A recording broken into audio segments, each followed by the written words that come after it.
Invincible Divine Sword Kabanata 16. Yang Shen. Sigaw din ng prinsipe ng Gujian, sobrang excited ang mukha niya. Ang kambal ay sobrang martial arts at naliwanagan ang daang espada. Sila ay naging master ng Sword Hall ng Sword Academy sa daan-daang taon. Ang ganitong uri ng Yang Xiaotian ay hindi nagpapahintulot sa kanya na sumamba. Yang Shen. Gujiangguo Master, lahat ng pharmacist ay sumali rin sa hanay ng mga nakakabaliw na sigaw. Sa eksena, sunod-sunod na sumisigaw ang isang alagad ng pamilya. Maging sina Lin Yong at Chen Yuan ay hindi napigil ang mapasigaw sa tuwa. Sa pagtingin kay Yang Xiaotian sa field, ang dalawa ay nasa sabik at ipinagmamalaki. Ipinagmamalaki niya ang pagiging dean ng Sword College at ang dean ng deputy, at ipinagmamalaki niya si Yang Xiaotian bilang master ng Sword Hall ng kanilang kolehiyo. Higit sa ipinagmamalaki ni Yang Xiaotian ang kanilang pagpapakilala sa kolehiyo. Si Cheng Beibei ay napalibutan muli ng boses ni Yang Shen. Nakatayo siya roon, nakatitig sa napakahusay na espiritu ng tigre ng dragon, mamulong sa sarili, nagtataka kung ano ang kanyang sinasabi. Naramdaman ni Yang Xiaotian ang sigasig ng mga tao sa paligid niya, at nakinig sa pananibik ng lahat. Buti na lang at sinadya niyang bawasan ang kalidad ng dragon at tigre. Kung pinuhin mo ang pinakamahusay, maaaring mangyari ito. Kung pinuhin mo ang pinakamahusay, ayon sa kasikatan ng lahat ngayon, marahil ang lahat ay minamadali at idiin siya sa meat pie. Hindi pa tapos ang pharmacist competition. Gayunpaman, si Cheng Long, Shen Zihan, Deng Yichen, Hu Xing at iba pa ay hindi makapag-concentrate sa pagpino ng gamot, sa proseso ng pagpino ng gamot, at sa madalas na operasyon. Sa huli, walang sinuman ang matagumpay na makapagpino sa espiritu ng dragon at tigre. Maging si Cheng Long, na may malamig na espiritu ng buto ng apoy, ay nagpino lamang ng isang mababang espiritu ng tigre ng dragon. Ang mga masamang produkto ay hindi kwalipikado sa lahat. Sa pagtingin sa kadiliman sa kanyang harapan, ang espiritual na tigre ng dragon na si Dan Dan, na wala man lang bango ng elixir, nahihiya si Cheng Long. Kung ikukumpara kay Yang Xiaotian, ang kanyang espiritu ng dragon tigre ay napakasama kung kaya't may isip ng mga tao na ito ay dalawang uri ng elixir. Sa huli, ang kompetisyon ng pharmacist ang una ng walang pag-aalinlangan, natural na Yang Xiaotian. Ibinigay ni Li Wen kay Yang Xiaotian ang unang gantimpala ng paligsahan ng parmasyutiko. Tumingin siya kay Yang Xiaotian sa harap niya. Habang ang kanyang puso ay gumaan, siya ay tumawa at tumawa, hindi magtatagal, tiyak na pangalanan ako ni Yang Xiaoyu sa kontinente ng Kangshen. Ngayon, ang mainland kung saan matatagpuan ang Yang Xiaotian ay Kangshen Continent. Mayroong 12-dosenang mga imperyo sa mainland. Mayroong hindi mabilang na imperyal at kaharian sa ilalim ng imperyo. Mayroong hindi mabilang na mga pamilya. Ang Panginoon ng Pangulong Li ay pinupuri. Kinuha ni Yang Xiaotian ang gantimpala at magalang. Ang unang gantimpala ng pharmacist contest ay medyo mayaman. Isang napakahusay na dragon at tigre na espiritual na si Dan, isang Dan Fang, na pinino ang congenital spirit, isang top level na dealer, at 10 mas mababang flavor. Gayunpaman, sa pagtingin sa mga bagay na ito, lihim na umiling si Yang Xiaotian. Ang mga bagay na ito ay mabuti para sa iba, ngunit ito ay walang silbi para sa kanya. Ngayon, nilamon niya ang lahat ng 4 na elepante. Tulad ng para sa ding furnace, maaari niyang pinuhin ang isa, at ito ay isang napakatalino na antas.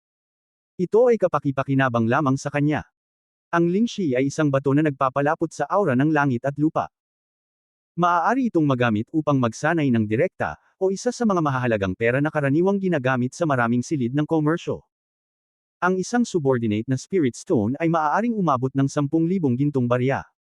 Inilagay ni Yang Xiaotian ang 10 Xiapon Lingxi at elixir. Ang mga maliliit na kaibigan ay kailangang pumunta sa Wangcheng ng mas maaga at pumasok sa lawa upang magtanim. Natakot si Li Wen na nakalimutan at naalala ni Yang Xiaotian. 10 araw para makapasok sa Medicine Pond ang una at pinakamahalagang gantimpala para sa paligsahan ng parmasyutiko. Gayunpaman, si Yao Qi ay nasa Pharmacist's Hall, at dapat pumunta si Yang Xiaotian sa lungsod ng Shanghai. Mabuhay ng ilang araw. Nag-alinlangan si Yang Xiaotian at sinabi. To be honest, busy pa rin siya recently.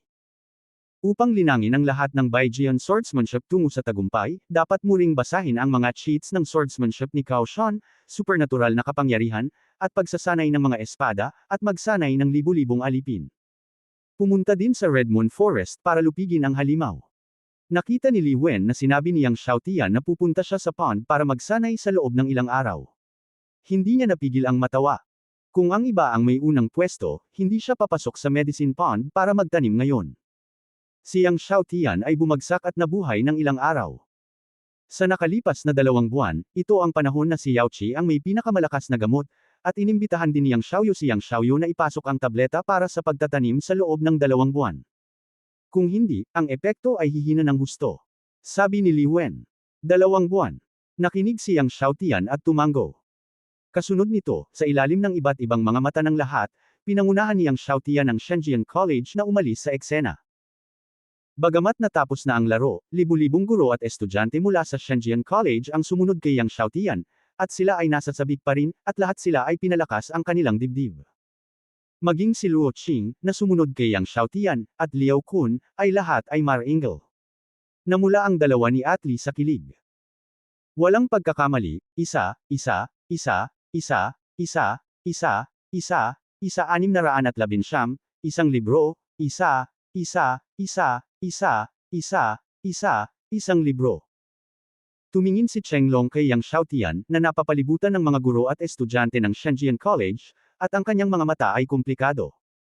Maaari na ngayong pinuhin ni Yang Xiaotian ang mahusay na espiritu ng tigre ng dragon. Kung hindi nakakagulat, sa loob ng 4 o 5 taon, maaari niyang pinuhin ang pinakamahusay na espiritu ng tigre ng dragon. Bagamat mahirap paniwalaan, ayon sa kakilakilabot na talento sa pagpino ni Yang Xiaotian na nalantad ngayon, sa loob ng 4 o 5 taon, ang pinakamahusay na espiritu ng tigre ng dragon ay maaaring pinuhin. Ang isang parmasyutiko na maaaring pinuhin ang pinakamahusay na Dragon Tiger Lingdan ay magiging target ng lahat ng mga bansa para sa mga pabor. Ngayon, mabango na si Yang Xiaotian. Hindi, sobrang bango. Ang mukha ni Hu Xing ay sobrang pangit. Ang cultivation talent ni Yang Xiaotian ay kasing ganda ng kanyang talento sa kendo, na hindi niya inaasahan noon. Sinabi niya na siya ang pinakamahusay sa Divine Sword Academy, at siya ang pinakamahusay sa parehong swordsmanship at alchemy, ngunit nagbago ang lahat pagkatapos lumitaw si Yang Xiaotian. Sa kompetisyon ng parmasyutiko ngayon, siya ay tinapakan ni Yang Xiaotian at walang halaga. Siya, ang dating pinakamahusay sa akademya, ay wala sa harap ni Yang Xiaotian. Yang Xiaotian. Siya ay napuno ng pagpatay na layunin. Mula ngayon, kailangan niyang maghanap ng mga paraan para patayin si Yang Xiaotian. Kung hindi, hindi magtatagal bago siya ang mamamatay. Siya ay nagpadala kay Deng Yi upang patayin si Yang Xiaotian noon, at hindi siya pababayaan ni Yang Xiaotian. Sa karamihan ng tao, tumingin si Yang Zong sa kanyang pinsan na si Yang Xiaotian na may halong damdamin. Palagi niyang nararamdaman na pinaramdam sa kanya ni Yang Xiaotian na hindi totoo. Ilang buwan na ang nakalilipas, ginaisang ng kanyang pinsan ang level 2 giant turtle martial spirit na pinag-uusapan ng lahat. Bakit biglang nagbago ang mundo pagkalipas ng ilang buwan? Sa wakas, bumalik si Yang Xiaotian sa bahay. Sa orihinal, ang mga guro at estudyante ng Sword Academy ay nag-aatubili na umalis, ngunit si Yang Xiaotian ay hinikayat sila ng Tame Time, at bumalik sila sa Sword Academy. Hindi umalis sina Lin Yong, Shen Yuan, Shen Changqing, at dinala sila ni Yang Xiaotian upang bisitahin ang kanyang mansyon. Matapos bisitahin ang mansyon ni Yang Xiaotian, na mas malaki kaysa sa City Lord's Mansion, lubos na nagulat sina Lin Yong at Shen Yuan. Alam nila na nakatira si Yang Xiaotian sa labas ng akademya, ngunit ito ang unang pagkakataon na nalaman nilang nakatira si Yang Xiaotian sa ganoon kalaking mansyon. Bigla nilang napagtanto na kaunti lang ang alam nila tungkol kay Yang Xiaotian. Ilang sikreto ang mayroon ng master ng Sword Hall na hindi nila alam. Pagkatapos bisitahin ang mansyon ni Yang Xiaotian, umupo sandali sina Lin Yong at Chen Yuan at nagpaalam. Pagkatapos ng lahat, ang akademya ay mayroon pa ring maraming bagay na dapat nilang harapin, at hindi sila maaaring manatili sa mansyon ni Yang Xiaotian sa lahat ng oras. Nang umalis sina Lin Yong at Chen Yuan, binigyan ni Yang Xiaotian si Lin Yong ng top-grade Dragon Tiger Spirit Pill, ang top-grade na kaldero ng gamot, at ang recipe para sa pagpino ng Xiantian Spirit Pill na iginawad ng kompetisyon. Hiniling niya sa dalawa na ibalik ito sa academy. Sinusuri niya ang mga lihim na libro sa pavilion ng libro ng akademya nitong mga araw na ito, at hindi niya kayang basahin ang mga ito ng walang kabuluhan. Higit pa rito, siya na ngayon ang master ng Sword Hall, at ito ay kinakailangan upang mapabuti ang lakas ng akademya. Kung paano inayos ni Lin Yong ang mga bagay na ito, iyon ang negosyo ni Lin Yong. Nang makitang ibinalik ni Yang Xiaotian ang halos lahat ng unang premyo ng kompetisyon sa akademya, hindi naiwasang tumanggi sina Lin Yong at Chen Yuan. Sinabi ni Lin Yong, ang mga bagay na ito ay nakuha ng Hallmaster na may matinding kahirapan, at kailangan din ng Hallmaster ang mga ito. Hindi ito makukuha ng akademya. Nakipagkamay siyang Xiaotian at ngumiti, nasa akin pa rin ang pinakamahusay na Dragon at Tigre Elixir. Kung tungkol sa kaldero ng gamot, mayroon akong super. Mayroon din akong recipe ng alchemy na ito. Walang silbi ang mga bagay na ito sa akin. Pagkatapos mag-isip sandali, kumuha siya ng isa pang 20 bahagi ng pinakamahusay na foundation building spirit liquid at ibinigay ito kay Lin Yong, at sinabing, ito ang pinakamagagandang foundation building spirit liquid na ginawa ko sa aking libreng oras. Maaaring gantimpalaan sila ni Dean Lin sa mga mag-aaral na nagbigay ng kontribusyon sa akademya sa hinaharap. Tiningnan ni Lin Yong at Chen Yuan ang 20 bahagi ng pinakamagandang foundation building spirit liquid sa harap nila, at hindi nila alam kung ano ang sasabihin. Sa pag-iisip pabalik noong ang Fengyan Commercial Bank sa Xingyu City ay nag-auction ng 14 na bahagi ng pinakamahusay na foundation building spirit liquid, sila ay nagpipigil ng hininga upang lumahok sa auction at nakipagkompetensya sa iba't ibang puwersa. Hindi naging madali ang makakuha ng 4 na bahagi. Ngayon, direktang binigyan sila niyang Xiaotian ng 20 bahagi. Nagpapasalamat ako sa Hallmaster sa ngalan ng lahat ng mga estudyante sa akademya. Sabi ni Lin Yong na may pasasalamat. Kinamayan niyang Xiaotian ang kanyang kamay at sinabing, kung hindi mo kailangan ang mga top grade na foundation building na espiritual na likido sa hinaharap, maaari mong sabihin sa akin. Ang mga alipin sa ilalim ng kanyang pamumuno ay nakalusot na sa likas na kaharian, at ang mga top grade na pundasyon building espiritual na likido ay hindi na kailangan. Sa susunod na taon, papasok siya sa Tiandao Academy ng Tiandao Empire. Sa taong ito, tinulungan niya ang Divine Sword Academy sa abot ng kanyang makakaya. Binuksan ni Lin Yong at Chen Yuan ang kanilang mga bibig, at sa wakas ay nagpasalamat muli kay Yang Xiaotian. Bumalik ang dalawa sa Divine Sword Academy dala ang mga bagay na ibinigay ni Yang Xiaotian. Si Chen Changqing, Hile, Ren Feizo at iba pa ay umalis sa mansyon ni Yang Xiaotian hanggang hateng gabi at bumalik sa Sword Hall. Pagkaalis ni Chen Changqing at ng kanyang mga kaibigan, dinala ni Wu Qi ang 5 sa kanyang mga disipulo sa bakuran ni Yang Xiaotian, at biglang yumuko ng malalim kay Yang Xiaotian at sinabing, susundan ka ni Wu Qi at ng kanyang mga disipulo magpakailanman. Handa akong pagsilbihan ka. Si Liuan at ang kanyang 5 kaibigan ay yumuko rin ng malalim, handa akong paglingkuran ka. Tumingin si Yang Xiaotian kina Wu Qi at Liuan na yumuko ng malalim sa kanyang harapan, at alam niyang mula sa sandaling ito, silang 6 ay tunay na magpapasakop sa kanya. Dati, bagamat sinabi ni Wu Qi at Liuan na handa silang pinuhin ng gamot para sa kanya sa loob ng 10 taon, hindi talaga sila kumbinsido. Inabot niya upang tulungan si Wu Qi at ang kanyang mga kaibigan na bumangon, pagkatapos ay kumuha ng 6 na tableta, sinabi sa kanila na ang mga ito ay kinokontrol na mga table tasks, at hiniling kay Wu Qi at sa kanyang 6 na kaibigan na lunukan ang mga ito. Bagamat sinabi ni Wu Qi at ng kanyang 6 na kaibigan na handa silang pagsilbihan siya, kailangan niya ang kanilang ganap na pagpapasakop. Walang makakatiyak na kapag nalaman ni Wu Qi at ng kanyang 6 na kaibigan na mayroon siyang tungtian Divine Sword, magkakaroon sila ng iba pang intensyon. Pagkatapos ng lahat, ito ay isa sa 10 mahusay na mga espada. Tumingin si Wu Qi sa maaliwalas na mga mata ni Yang Xiaotian, nag-alinlangan sandali, at sa wakas ay nilunok ang tableta. Nagkatinginan si Liuan at ang iba, medyo nag-alinlangan, ngunit sa wakas ay nilamon ito. Nang makitang nilamon ng 6 na tao ang tableta, sinabi ni Yang Xiaotian, nagpipino ako ng gamot ngayon, manatili ka at manood. Bagamat naguguluhan si Wu Qi at ang iba pa, pumayag pa rin sila. Inilabas ni Yang Xiaotian ang medicine cauldron at ang mga panggamot na materyales para sa pagdadalisay ng 4-symbol spirit peel. Ang orihinal na akala ni Wu Qi at ng iba pa ay aayusin ni Yang Xiaotian ang dragon at tiger spirit peel, ngunit nang makitang talagang naglabas si Yang Xiaotian ng halos 100 uri ng mga panggamot na materyales, nagulat sila.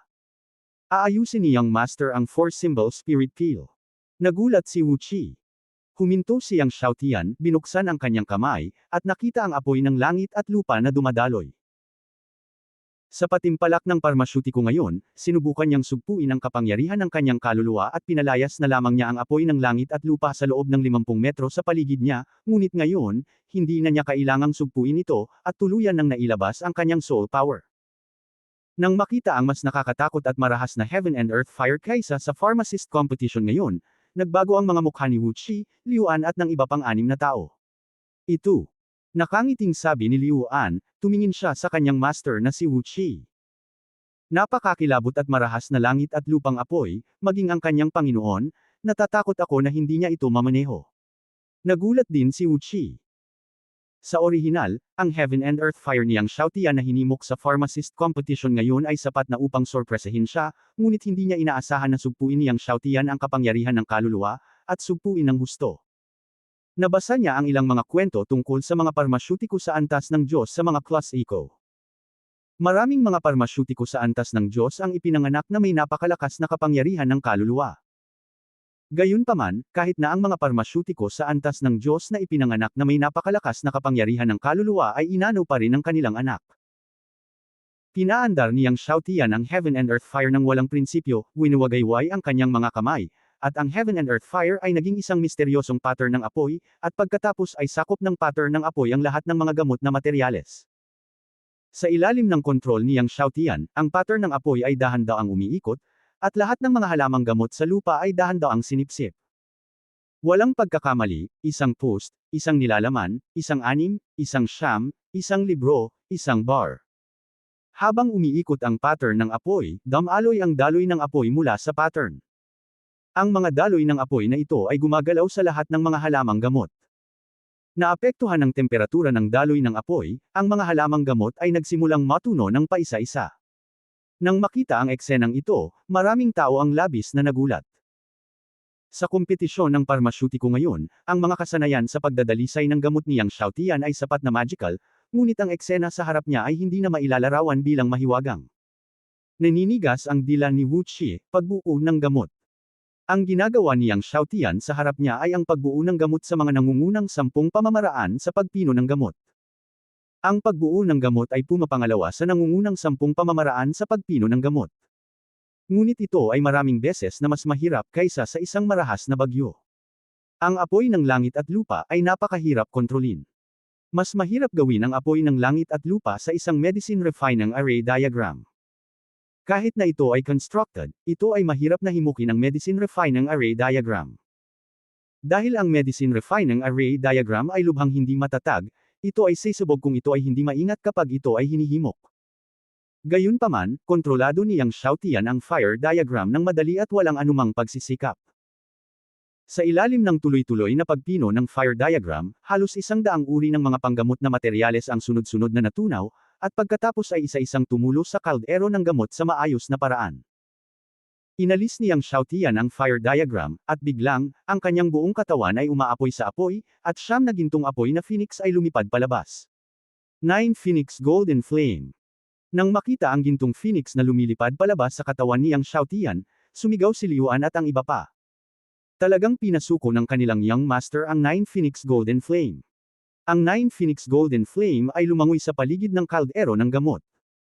Hindi nagtagal, ang kaldero ng gamot ay napuno ng halimuyak ng elixir at ng makinang na liwanag.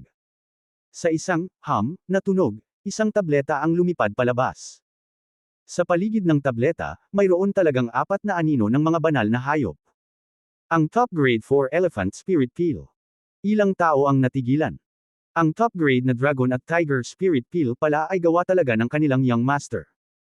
Nakita niyang Xiaotian na handa na ang peel at binawi niya ang 9 Phoenix Golden Flame. Hiniling niya kina Wu Qi, Liuan at iba pa na manatili at panuurin siyang gumawa ng gamot. Bilang karagdagan sa ganap na pagkumbinsi sa kanila, nais din niyang tulungan silang mapabuti ang kanilang mga kasanayan sa paggawa ng gamot. Ngayon ang dami ng mga pills na iniinom sa kanyang bahay bawat buwan ay isang kamanghamanghang bilang, at kailangan niyang hilingin sa ilang tao na ibahagi ang pasanin para sa kanya sa hinaharap. Sa susunod na 2 araw, pangunahing nagsasanay siyang Xiaotian ng Tongtian Sword Technique at Baijian Sword Technique sa araw. Paminsan-minsan, pinipino niya ang gamot. Sa pagpino ng gamot, hinayaan niyang manood sina Wu Qi, Liuan, at Ali, Luoqing at iba pa. Bilang pinuno ng isang sekta, mahusay pa rin ang kasanayan ni Luoqing sa pagpino ng gamot, at mayroon siyang kakaibang apoy na Black Wind Flame. Habang pinipino ang gamot, ipinaliwanag niyang Xiaotian ang mga pangunahing punto ng pamamaraan kay Wu Qi at sa iba pa. Sa gabi, sinasanay niyang Xiaotian ang beginning dragon technique. Naka-cross-legged sa malamig na jade bed, nilamon ng Xuanwu martial soul niyang Xiaotian at Black Dragon martial soul ang 9 na araw na espiritual na enerhiya. Ang Xuanwu martial soul ay mas malaki pa. Lumaki rin ng husto ang itim na Dragon martial soul, nakapulupot sa kalangitan, at kamangha-mangha ang lakas ng dragon. Habang tumatakbo ang beginning dragon technique, 28 totoong Chi Dragon ang bumalot sa katawan ni Yang Xiaotian.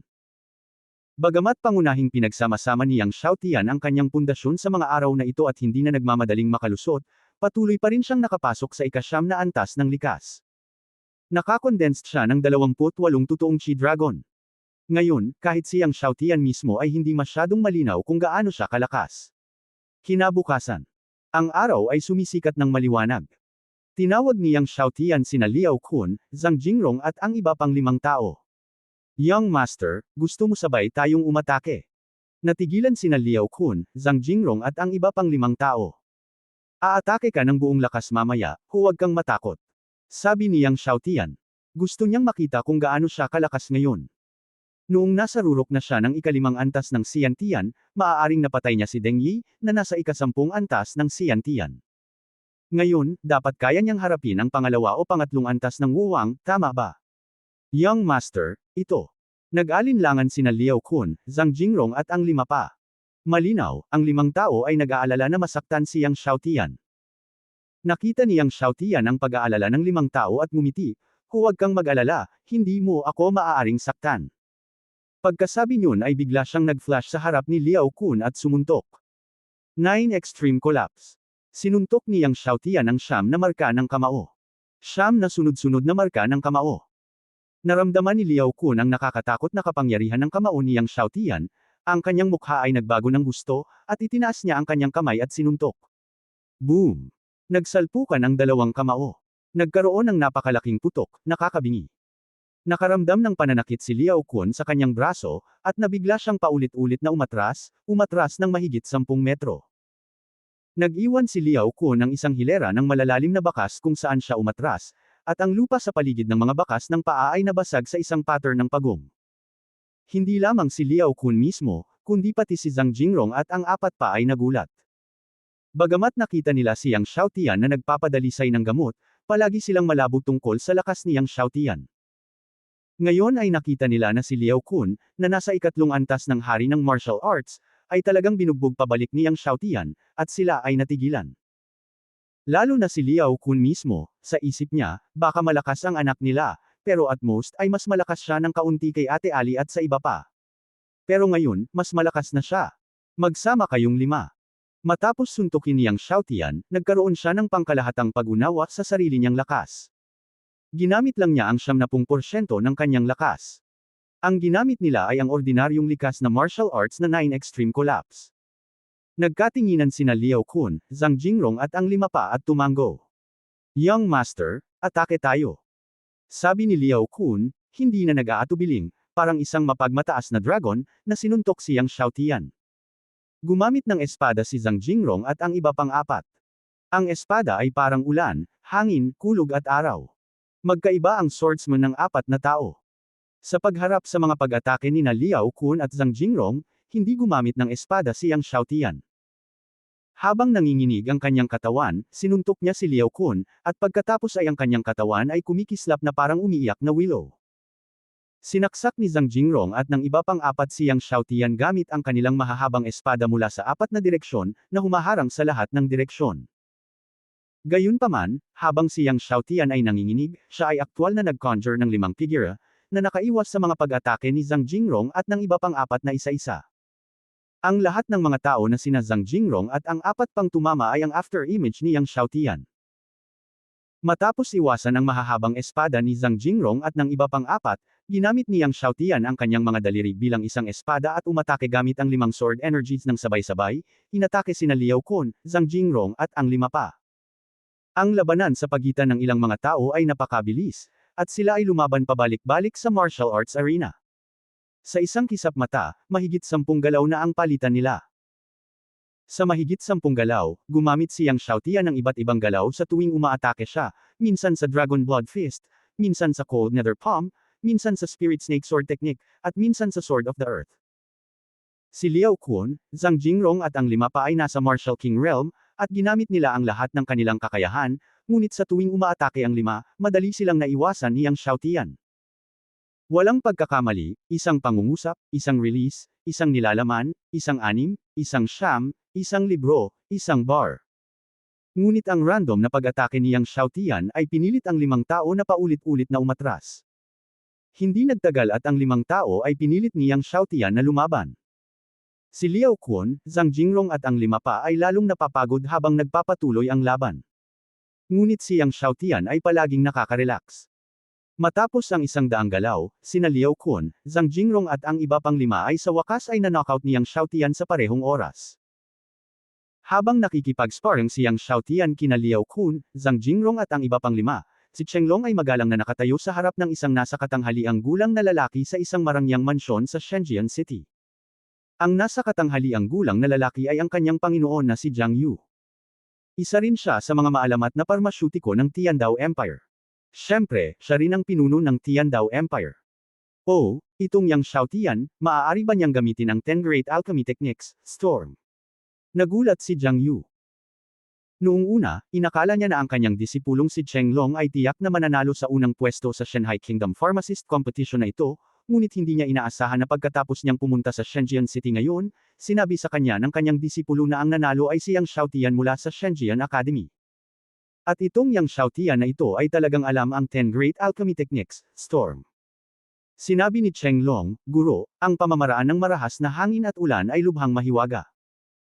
Noong ginamit ito ni Yang Xiaotian, halos 200 halamang gamot ang natangay ng marahas na hangin, at pagkatapos ay ipinamahagi sa bawat layer ng marahas na hangin ayon sa lalim ng kulay.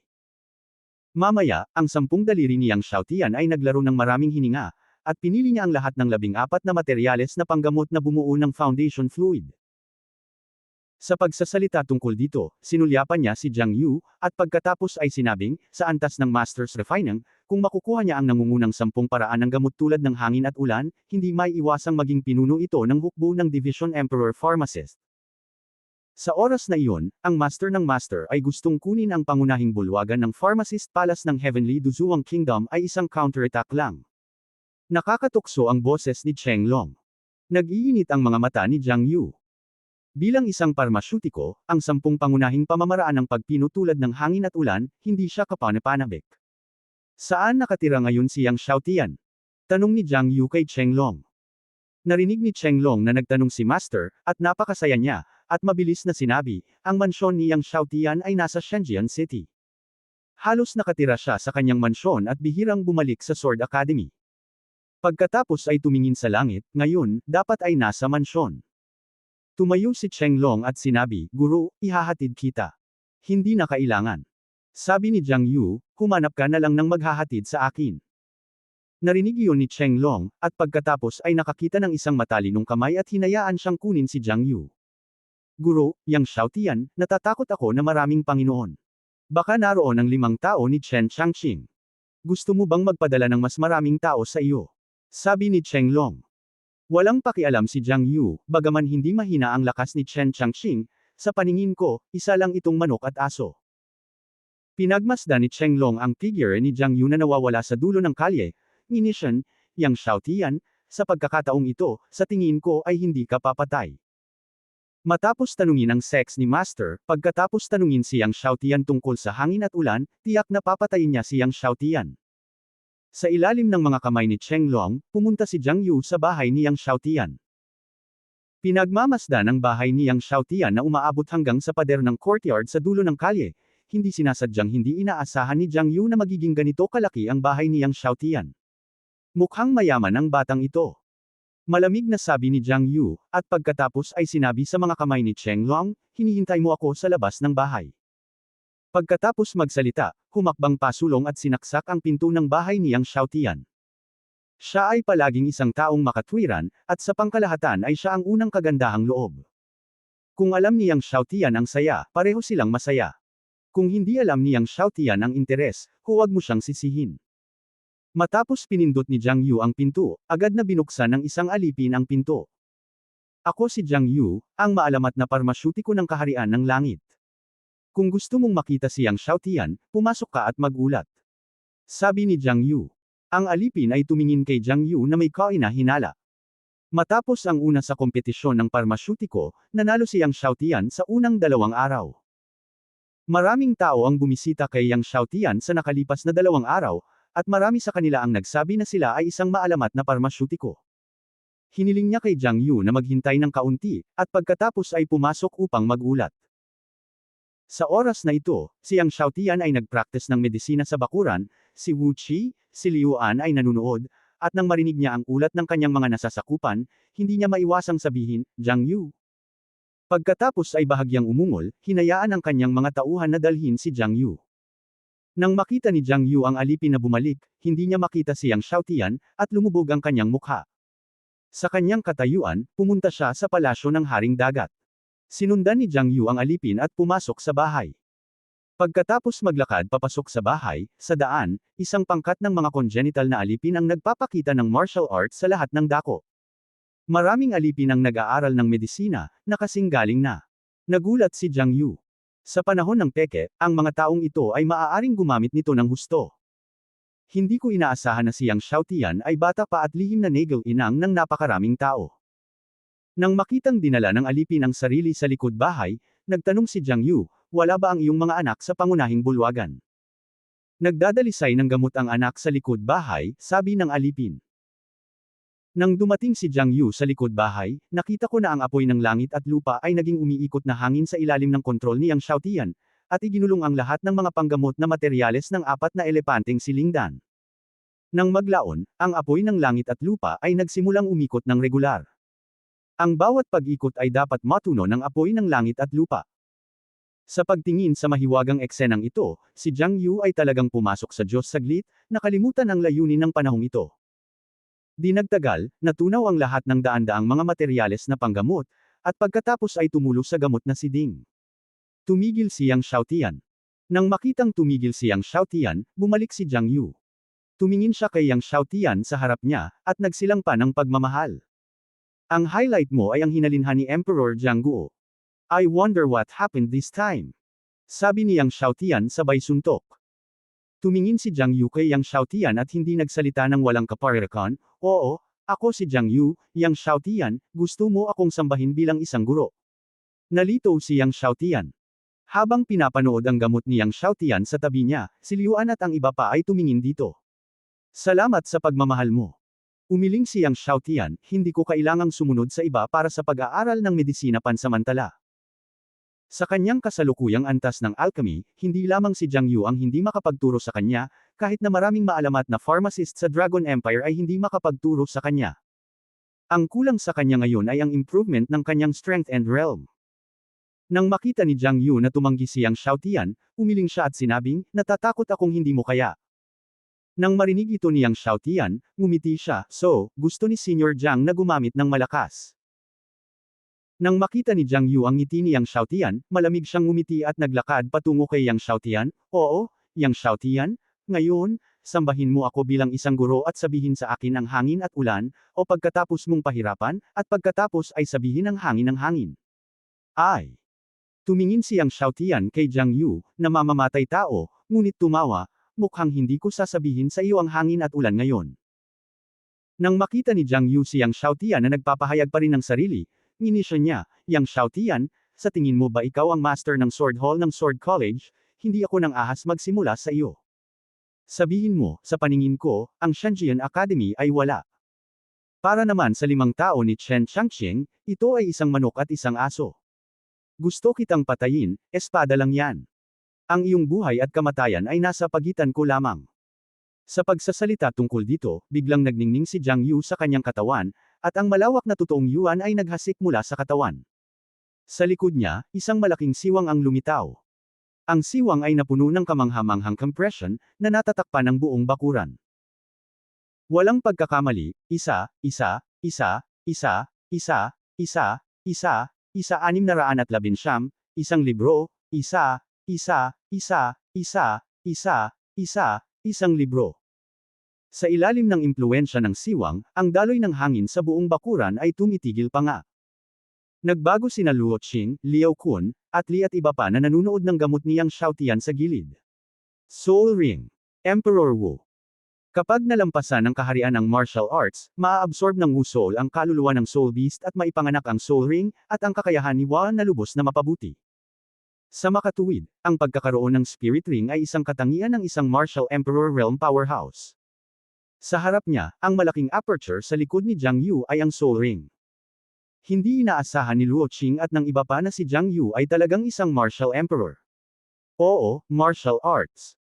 Tumingin si Jiang Yu kina Yang Xiaotian, Luo Qing at iba pa, at biglang kinuha ang palad kay Yang Xiaotian. Gaano ka man kagaling, sa paningin ko, langgam ka lang. Halika dito at lumuhod ka. Isang kamangha-manghang puwersang lumalamon ang bumalot kay Yang Xiaotian. Nang si Yang Xiaotian ay kukunin na ni Jiang Yu, biglang sa sandaling ito, isang kamangha-manghang puwersa ang umuungal mula sa likuran ni Yang Xiaotian.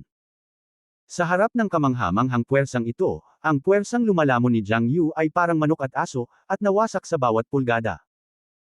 Naramdaman ang sindak ng kamangha-manghang puwersang ito, nagbago ang mukha ni Jiang Yu, at bigla niyang iniwas ang mahabang espada sa kanyang kamay, at ang liwanag ng espada ay nasa lahat ng dako. Gayunpaman, gaano man kalakas ang liwanag ng kanyang espada, ganap itong nawasak ng kamangha-manghang puwersang ito. Ang kahangahangang puwersang ito ay dumating kay Jiang Yu sa isang iglap na may momentum na parang kawayan na nagbasag ng kawayan, at itinaas ni Jiang Yu ang kanyang espada upang harangan ito. Boom! Siya at ang kanyang mahabang espada ay natangay, at si Jiang Yu ay lumipad at gamulong, nahulog sa tarangkahan ng bakuran, at tumama sa pier ng bato. Ang biglaang pagbabago sa kanilang harapan ay natigilan kina Luo Qing, Liao Kun at iba pa, at lahat ay napatingin kay Wu Qi sa likod ni Yang Xiaotian. Dumura si Jiang Yu at tumingin kay Wu Qi, na may hawak na kahoy na patpat at may mga kulubot sa buong mukha, sa hindi makapaniwala.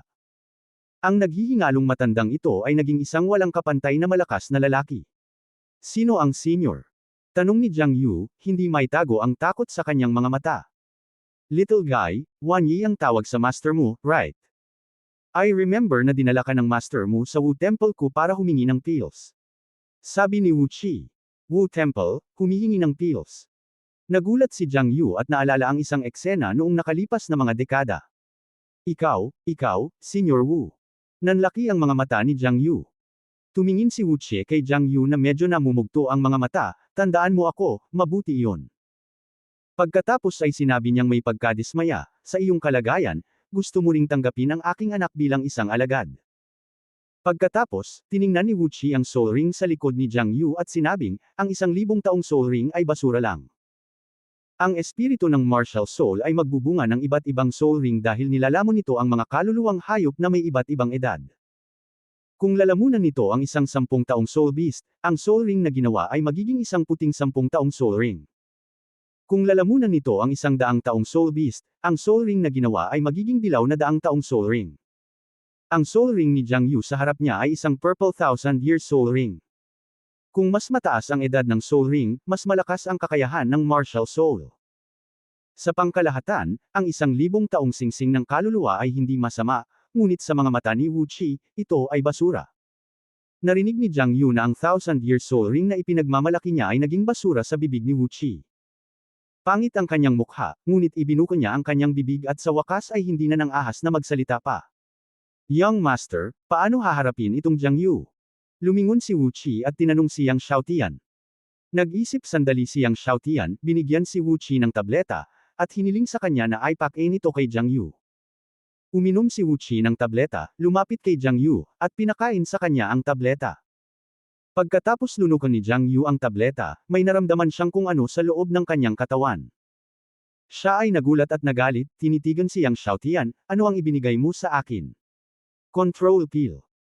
Ang mukha ni Yang Xiaotian ay walang pakialam, kung walang panlunas sa hinaharap, magdudugo ka mula sa lahat ng 7 butas at mamamatay, at kapag namatay ka, ang iyong mga panloob na organo ay mabubulok at ikaw ay nasa matinding sakit. Ikaw. Ang mukha ni Jiang Yu ay lubhang nagbago. Huwag mo nang isipin ang paghahanda ng antidote. This pill was made by me using a lost method. Ako lang ang nakakaalam ng antidote formula. Sinabi ni Yang Xiaotian, kung lunukan mo ang antidote ng walang ingat, maaari itong maging sanhi ng pag-atake ng toxicity ng tableta. Kahit na hindi kita mailigtas noon. Okay, pwede ka nang bumalik. Pagkalipas ng kalahating taon, magdadala ka ng 100 mataas na kalidad na 4 elephant spirit pills para ipalit sa antidote. At saka, pagkatapos mong lumabas, mas mabuting huwag mo nang pag-usapan ang nangyari ngayon, kung hindi, kung may narinig akong chismis, hindi mo na kailangang makipagpalitan ng antidote. Nang marinig ang mga salita ni Yang Xiaotian, ang mukha ni Jiang Yu ay pangit, galit, inis at galit na galit. Kalahating taon, hiniling sa kanya na makipagpalitan ng 100 mataas na kalidad na 4 Elephant Spirit Pills. Saan siya makakahanap ng napakaraming kalidad na 4 Elephant Spirit Pills? Kahit na siya, isang maalamat na alchemist ng Tiandao Empire, ang gumawa nito sa kanyang sarili, magiging mahirap na pinuhin ang 100 pills sa kalahating taon. Maliban kung pinino niya ito araw at gabi, posibleng makumplito ito. Ginagamit siya ni Yang Xiaotian bilang isang hayop upang pinuhin ang gamot. Sa oras na ito, masayang umiinom ng tribute tea si Chenglong sa mansyon. Habang naghihintay siya ng magandang balita mula sa kanyang amo, nakita niyang nagsisitakbuhan ang kanyang mga nasasakupan sa takot. Magsasalita na sana siya nang makita niya si Jiang Yu na papasok. Ang palaging puting brocade na damit ni Jiang Yu ay talagang nabahira ng dugo, at ang kanyang buhok ay magulo at labis na nahihiya. Nagulat si Chenglong, "Guro, okay ka lang ba?" Nakipagkamay si Jiang Yu at hindi man lang interesadong magsalita. "Paano ang marahas na bagyo?" Nag-alinlangan si Chenglong at nagtanong. Nang marinig ni Jiang Yu si Chenglong na binanggit ang marahas na bagyo, ang kanyang pagkairita at galit ay biglang sumabog na parang bulkan. Sinampal niya si Chenglong sa mukha at pinaalis ito. "Tumahimik ka. Kung hindi dahil sayo, paano haantong sa ganito ang amo mo?" Galit na itinuro ni Jiang Yu si Chenglong. Sa kanyang palagay, kung hindi dahil kay Chenglong, paano siya masusugatan ng husto? Kung hindi dahil kay Chenglong, paano siya papakainin ni Yang Xiaotian ng lason at ginamit na parang baka o kabayo ni Yang Xiaotian? Sa pag-iisip na kailangang magbigay ng 100 mataas na kalidad na 4 Elephant Spirit Pills sa loob ng kalahating taon, galit na galit siya. Sa katunayan, si Chenglong ay may makasariling motibo, at nakikita niya na gusto niyang gamitin ang kanyang kamay para tanggalin si Yang Xiaotian. Higit sa lahat, kung nakuha niya ang pamamaraan ng marahas na bagyo, magkakaroon siya ng pag-asa na matutunan ang marahas na bagyo sa hinaharap. Tumingin si Chenglong kay Jiang Yu, nagalit at gustong kurutin siya hanggang mamatay, at ibinaba ang kanyang ulo, hindi nang ahas na magsalita ng kahit ano. "Lumabas ka. Kailangan kong magpahinga." Hiniling ni Jiang Yu kay Chenglong na lumabas. Yumuko si Chenglong at umalis. Pagkaalis, hinawakan ni Chenglong ang 5-finger handprint sa kanyang mukha, na may hitsura ng puot. Gayunpaman, hindi pa rin niya maiwasang mag-isip kung sino ang nanakit kay Jiang Yu. May master kayang mas malakas kaysa kay Chen Changqing at sa 5 pa sa Divine Sword Academy. Bagamat lihim ang usapin tungkol kay Jiang Yu, kumalat pa rin ito sa pamamagitan ng tsismis. Maraming tao na may parehong ideya tungkol sa marahas na bagyo ni Yang Xiaotian ay nagulat. Maraming puwersa ang nakakaalam ng higit pa tungkol sa lakas ni Jiang Yu.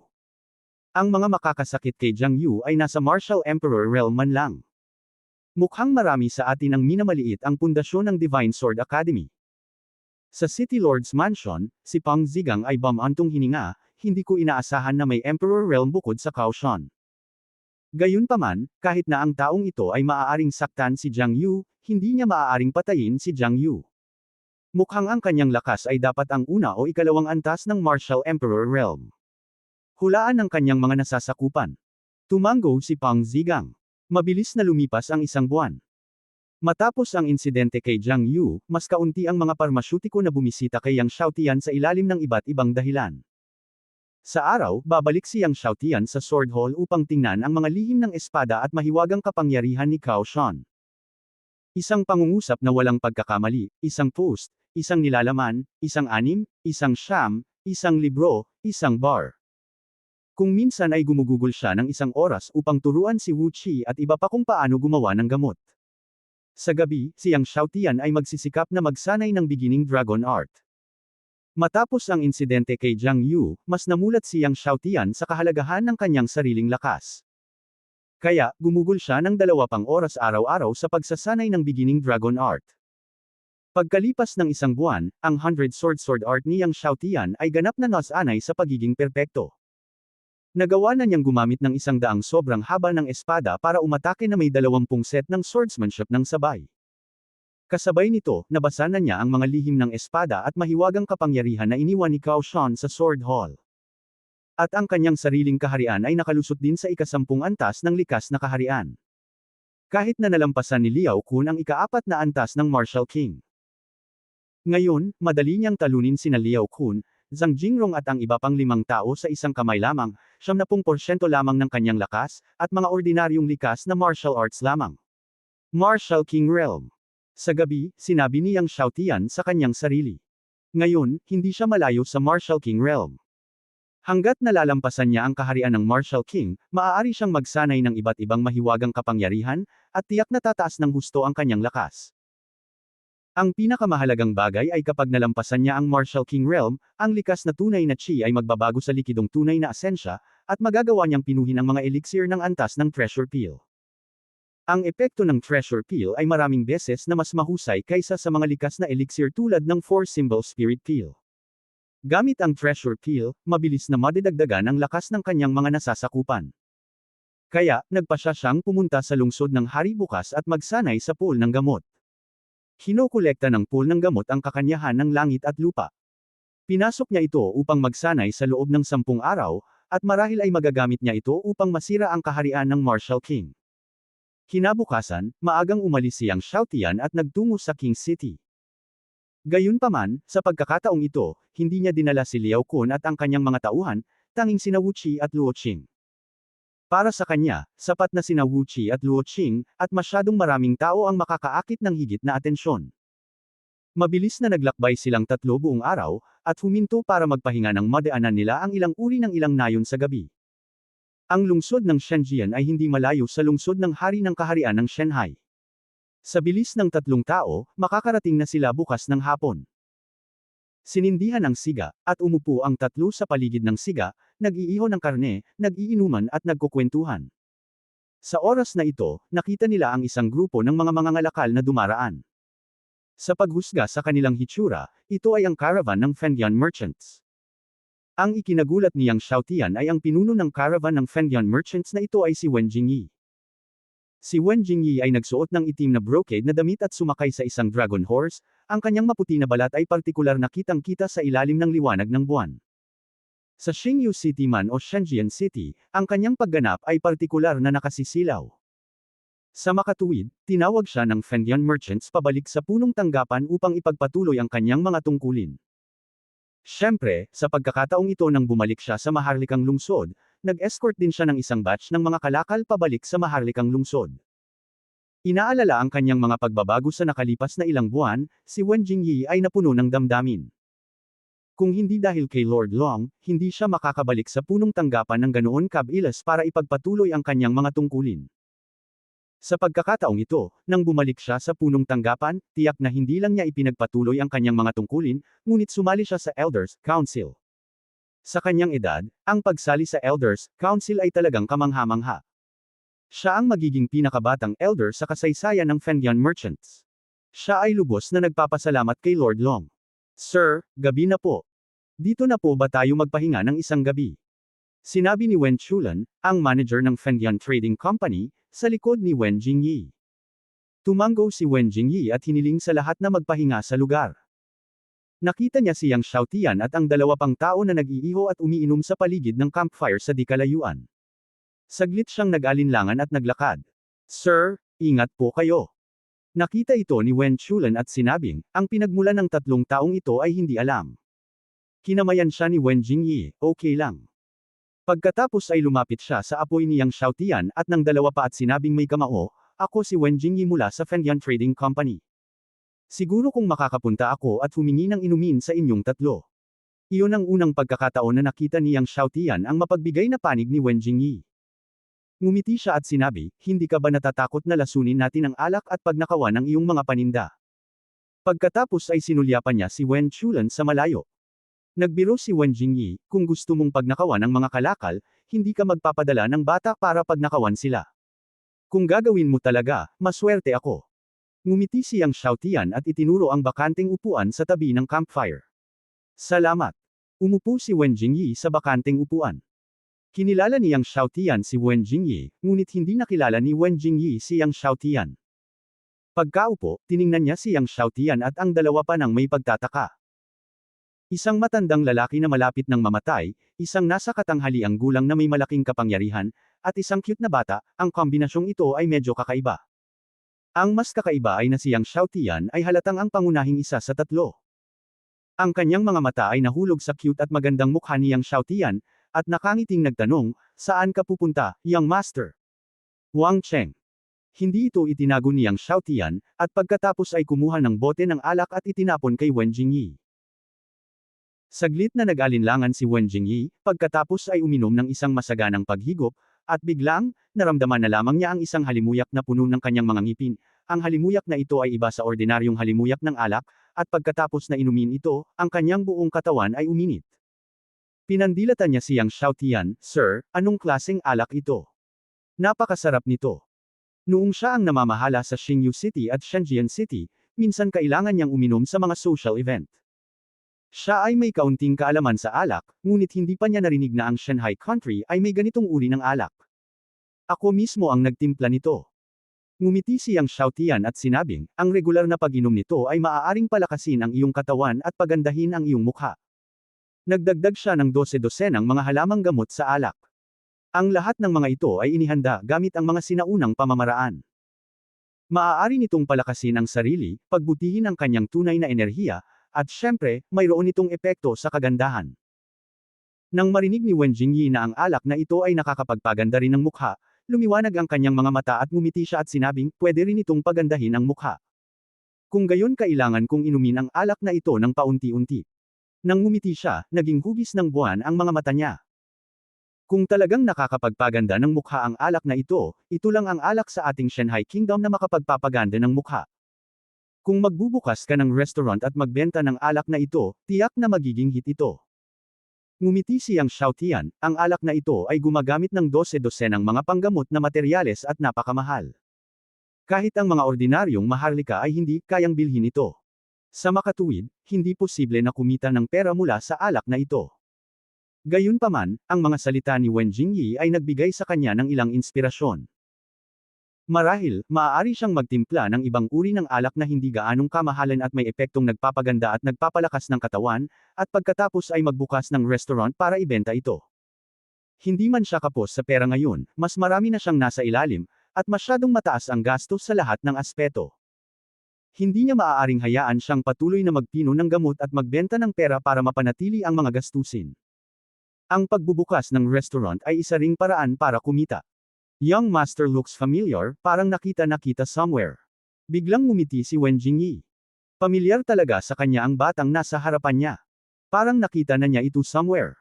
Ngumiti si Yang Xiaotian at sinabing, "Ako ay mula sa Shenzhen City. Dati akong nagbebenta ng mga bagay sa Fengyan business sa Shenzhen City." Biglang natauhan si Wen Jingyi at napangiti, "Kaya pala galing ka sa Shenzhen City." Sabi ko, parang nakita somewhere. Hindi niya ito masyadong inisip. Gayunpaman, mas naging palakaibigan si Wen Jingyi nang marinig niya na si Yang Xiaotian ay mula sa Shenzhen City. Nang masayang nag-uusap sina Wen Jingyi at Yang Xiaotian, biglang may sumigaw, at maraming matatalas na palaso ang bumaril mula sa mga damo sa di kalayuan. Walang pagkakamali, isang pangungusap, isang nilalaman, isang libro, isang bar. Atake ng kaaway. Nagbago ang mukha ni Wen Chulan, at napasigaw siya sa gulat, "Bilasan mo at protektahan." Lahat ng mga guard ng Fengyan business ay biglang tumayo at sabay na iwinagayway ang kanilang mga espada. Nagulat din si Wen Jingyi, at tumayo at binunot ang kanyang espada para putulin ang ilang matutulis na palaso. Sa oras na ito, isa pang malaking bilang ng matutulis na palaso ang bumaril mula sa mga damo, ngunit walang kaaway na nakita. Galit na sinabi ni Wen Chulan, "Sino ito? Umalis ka rito." Kasabay nito, itinutok niya ang mahabang kutsilyo sa kanyang kamay kay Yang Xiaotian at sa dalawa pa at sinabing, "Sikreto ang aming negosyo. Siguradong sinundan mo kami at inihayag ang aming kinaroroonan. Kasama ka sa grupo nila." Sinulyapan ni Yang Xiaotian ang dibdib ng kausap at sinabing, "Mag-isip bago ka magsalita. Kung hindi, ikaw ay malaki ang dibdib at walang utak." Galit na galit si Wen Chulan kaya't nanginginig ang kanyang dibdib. Matapos ang 1 dosenang batch ng mga arrow, higit sa 30 katao sa Fengyan Commercial Bank ang nasugatan sa karamihan sa kanila. Sa oras na ito, lumabas ang mga taong nakatago sa dilim. Marami pang ibang tao, may 50 o 60 tao. Nang makita ang damit ng kabilang partido, nagbago ang mukha ni Wen Jingyi, Blood Knife Gang. Nakita ni Yang Xiaotian na isa itong Blood Knife Gang, at medyo nagulat ito. Sa pagkakataong ito ay pumasok siya sa Wang Cheng, iniisip niya ang dugong kutsilyo upang tulungan ang matandang pugad na makahanap ng isa pang kutsilyong Tianlong. Hindi ko inaasahan na tutulong ako sa publiko dito. Ang kutsilyo ng dugo ay tumulong sa isang peklat sa kanyang mukha at lumabas na may dalang malaking kutsilyo. Nakatingin kay Wen Jingyi at Wen Chulan, ngumiti siya, hindi ko inaasahan na may dalawang malalaking dilag. Mukhang angkol ng magkapatid ngayong gabi. Namula sa galit ang mukha ni Wen Chulan, hindi matapang ang blood knife mo, pero alam mong galing tayo sa Fengyan Business Bank. Ang ulo ng peklat ay inilibot ang kanyang mga mata, at tumawa, kapag kaya mo, ipaalam sa iyo na ang aming kutsilyo sa dugo ay tumutulong sa mga kapatid hindi lamang matapang, ngunit ang iba pang mga bagay ay hindi maliit. Ang kutsilyo ng dugo ay tumutulong sa publiko na tumawa. Tumalon siya at pinutol sina Wen Jingyi at Wen Chulan. Kasabay nito, sinabi ng kanyang kalaban, naging ilang tao ka sa nakaraan, at ang tatlong paralel na pag-import ay nalutas. Ibig sabihin ay ang Xiaotian, ang tatlong mangkukulam. Kayo ba? Nakikinig sa kabilang partido na tinatawag ang kanyang sarili na tatlo sa kanila bilang parallel import, ngumiti siyang Xiaotian, sinunog ang stick ng apoy sa kanyang kamay, naging umaagos na ilaw, at isang kutsilyong may dugo na lumapit ay tumulong sa dibdib at agad na tinusok. Patayin! Matapos tumagos ang fire stick sa blood knife para tulungan ang publiko, lumutang ang walang malasakit na boses niyang Xiaotian. Si Luo Qing, na nakaupo doon, ay biglang kumandat, at lumitaw ang malaking kutsilyo sa kanyang kamay. Biglang nagningning ang espada kasama nitong desyerto na nayon. Ilang iba pang mga tao na orihinal na gustong lutisin ang kutsilyo ng dugo ng tatlong tao niyang Xiaotian ay tumulong sa publiko. Naramdaman lang nila na ang espada ay puno ng mga espada, at pagkatapos ay wala siyang malay.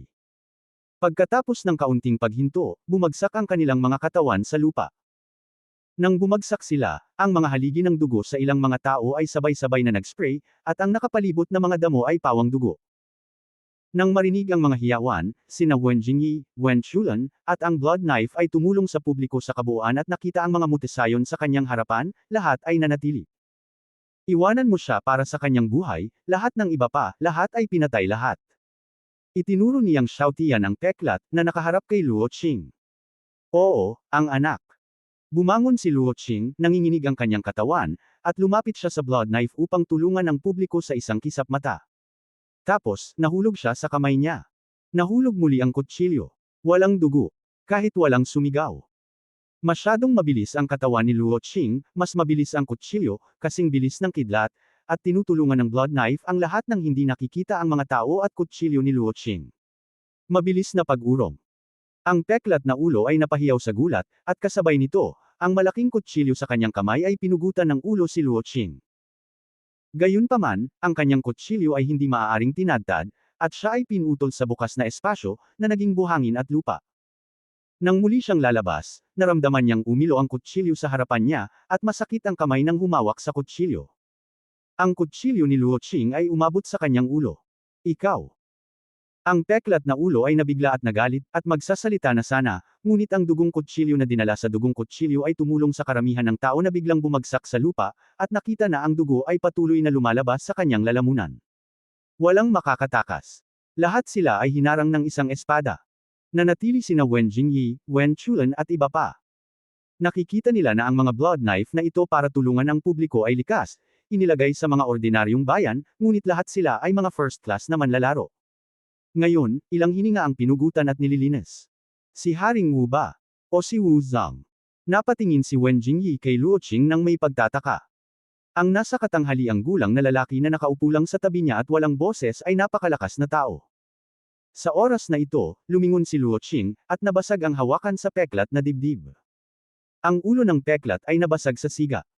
Sinulyapan niya siyang Xiaotian sa likod ng siga, "Boy, anong pamilya ka? Alam mo ba kung ano ang kahihinatnan ng ating blood knife para sa mabubuting bagay?" Hindi sumagot siyang Xiaotian, ngunit inilabas ang kutsilyong Tianlong, "Makikilala mo ba ang kutsilyong ito?" Dugo kutsilyo. Laking gulat ng peklat. Dugo kutsilyo. Natigilan siyang Xiaotian. Pagkatapos ay naunawaan ko na ang gang ng blood knife ay hindi alam ang tunay na pinagmulan at pangalan ng maliit na kutsilyong ito, kaya pinangalanan itong natitirang kutsilyo ng dugo. Meron pang blood knife, may gang ng blood knife mo. Sino yan? Tanong niyang Xiaotian. Ang peklat na ulo ay nanunuya, kaya, Tinulungan namin ang Panginoon na namatay sa iyong mga kamay, namatay ka. Dati, tinulungan nila ang Panginoon sa Red Moon Forest, at pagkatapos ay nawala. Sa mga araw na ito, hinahanap nila ang kinaroroonan at mga pumatay sa kanilang mga pinuno. Si Yang Xiaotian ay tamad na magtanong muli, at ang kutsilyong Tianlong ay lumabas sa kanyang kamay at direktang binaril sa lalamunan ng isa.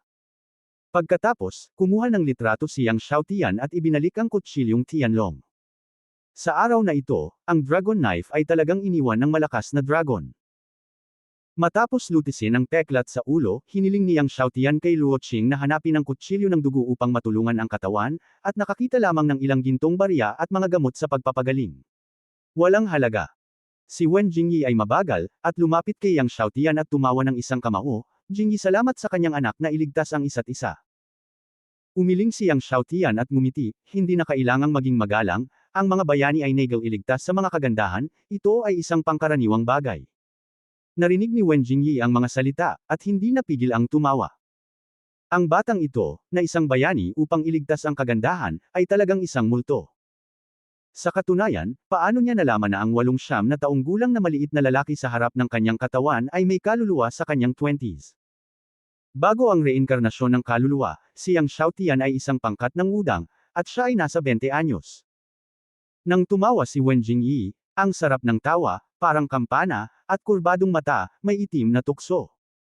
Anak, dahil pupunta ka rin sa Wangcheng, mas mabuting sumama ka bukas. Tumawa si Wen Jingyi. Okay. Tumawa si Yang Xiaotian, hanggat hindi ka natatakot na ibunyag ko ang iyong kinaroroonan sa Blood Sword Gang, wala akong pakialam na sumama sa isang magandang babae. Tumawa si Wen Jingyi na may mapanlokong boses, natatawang sabi ng anak. Ngayon lang ay walang ingat si Qiulan.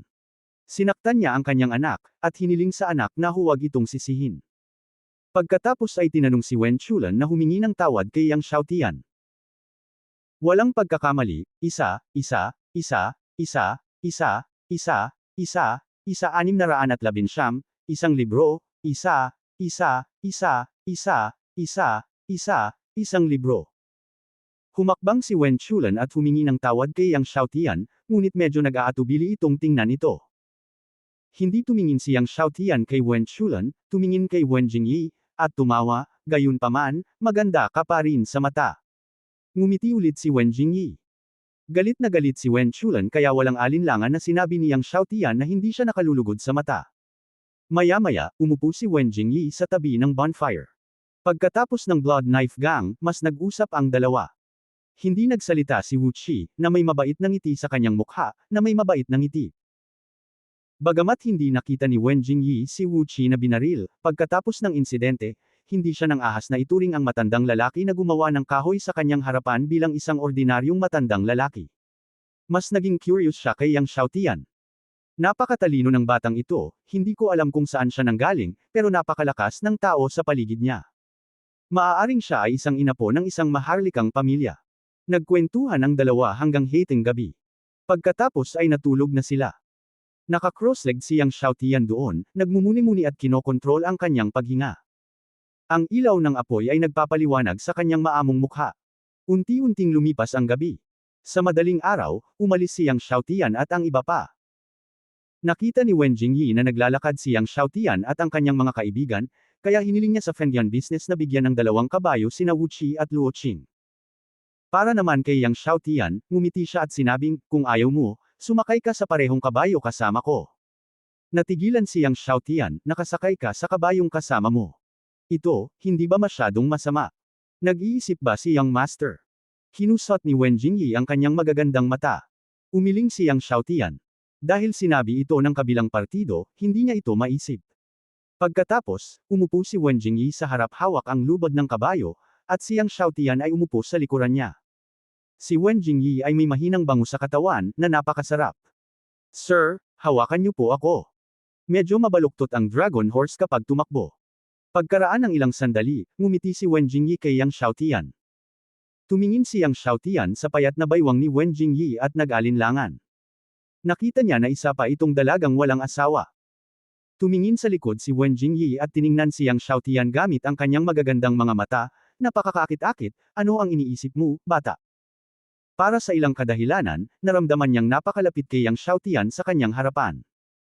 Nang tingnan niyang mabuti, nalaman niyang napakaganda ng balat ni Yang Xiaotian. Dahil kaya madalas siyang uminom ng alak kagabi. Sa katunayan, hindi talaga naiintindihan ni Wen Jingyi si Yang Xiaotian. Ang dahilan kung bakit maganda ang balat ni Yang Xiaotian ay hindi dahil sa alak kagabi, ngunit dahil madalas niyang inumin ang kulog na tubig ng makalangit na kapigatian. Ang kulog na tubig ng makalangit na kapigatian ay maaaring linisin ang mga litid at utak, upang ilagay ito ng tahasan, ito ay upang mag-detoxify. Hindi lamang nito inaalis ang mga dumi mula sa mga panloob na organo, ngunit inaalis din ang mga dumi mula sa mga kalamnan at balat. Pagkatapos uminom ng napakaraming kulog na tubig ng makalangit na kapigatian, syempre maganda ang balat ni Yang Xiaotian. Syempre, hindi lang maganda ang balat niya. Matapos linisin ng kulog na tubig ng makalangit na kapigatian ang mga litid at utak at palakasin ang katawan, kasabay ng patuloy na paggising ng kapangyarihan ng tunay na dragon, ang kanyang balat ay lubhang matigas. Ngayon, nakatayo siya roon at hinahayaan ang isang grupo ng mga martial king ng una, pangalawa, o kahit pangatlong antas na gumamit ng sobrang espiritual na mga sandata para tag-in siya, at magiging maayos siya. Tumakbo ng napakabilis ang Dragon Horse. Ang maliit na kamay ni Yang Xiaotian ay yamakap sa maliit na baywang ni Wen Jingyi. Napakalambot at makinis. Nag-ambala si Yang Xiaotian. Sir. Biglang nagtanong si Wen Jingyi, masarap ba ang balat mo dahil sa alak kagabi? Hindi inaasahan ni Yang Xiaotian na biglang itatanong ito ni Wen Jingyi, at hindi niya alam kung tatawa o iiyak. Hindi ganap. Sinabi ni Yang Xiaotian, nainom ko na ang mga kayamanan ng langit at lupa. Pagkatapos ay sinabi niya, ngunit ang alak na iyon ay may epekto sa kagandahan. Biglang nagtanong muli si Wen Jingyi, Sir, para saan ang pupuntahan mo sa Royal City? Hindi rin ito itinago ni Yang Xiaotian, sa main hall ng Pharmacist Hall. Sa Pharmacist Hall. Naisip ni Wen Jingyi na isang nobela si Yang Xiaotian, isang 8 o 9 na taong gulang na bata, ay pumunta sa Pharmacist Hall, at ngumiti, bakit ka pupunta sa Pharmacist Hall? Bumili ng mga gamot na materyales. Tumango si Yang Xiaotian, sa palagay ko, ako ay isang parmasyutiko. Sa pagkakataong ito nang pumasok siya sa pangunahing bulwagan ng Pharmacist Hall, bilang karagdagan sa pagsasanay sa pool ng gamot, binalak din niyang bumili ng isang batch ng mga materyales na panggamot para sa pagpino ng mga treasure peel. Siya ngayon ay nasa ika-10 antas ng likas na kaharian. Pagkatapos mag-practice sa medicine pool, kahit na hindi siya makalusot sa Martial King Realm, dapat ay malapit na siya.